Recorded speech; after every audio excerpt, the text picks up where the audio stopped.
Hi, I'm Brent Stafford, and this is RegWatch by RegulatorWatch.com. Dr. Brad Rodu, professor of medicine and tobacco control expert from the University of Louisville, made a career battling forces responsible for promulgating suspect science in the field of tobacco harm reduction, and there's been no shortage of need for his effort.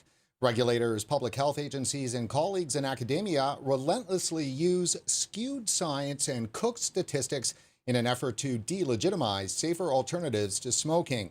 For 20 years, Dr. Rodu has been an often lone voice in the effort to call the public's attention to suspect science, and he joins us again today here on RegWatch. Thanks for coming back on the show, Dr. Rodu. And let me just make sure that I've got your audio. Can you just say 1, 2, 3 for me, please? 1, 2, 3, 4, 5, 6, 7. Fantastic. I'm sure audio checks are mandatory on RegWatch. I just wanted to, for everybody, actually, Dr. Rodu, when I was asking around people and letting them know that we were having you on the show, there was so many people that said, make sure you thank him. Everybody, because you're a pretty modest guy sometimes, and not often to pat yourself on the back. And so my job right now is to give you a big, huge pat on the back for all the vapors out there, the researchers out there that you work with, your colleagues, and I bet you there's probably a few curmudgeons out there that are happy that you did what you did. And what that was lead an intensive 8-month effort to hold a certain piece of science that particularly was bad for vaping, which was done by Professor Glantz and his colleagues, basically said that smoking or vaping causes heart attacks. Tell us about the study briefly, and then we'll go into a little bit more about Dr. Glantz.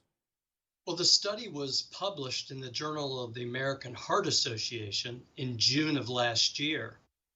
And it claimed that vaping had a double risk for heart attacks.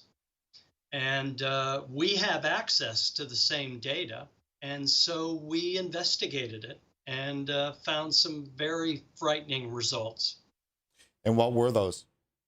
Well, we found that the claim was based on 38 vapors who had had a heart attack.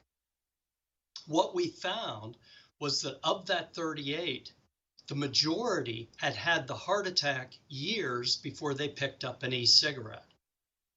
Of course, this is false results, and we decided to write the editors and try to correct this false study.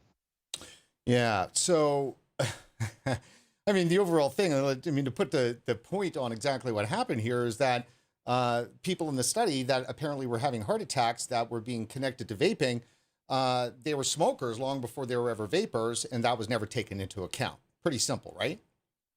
Right. Almost all of the vapors had some history of smoking, either current smoking or former smoking.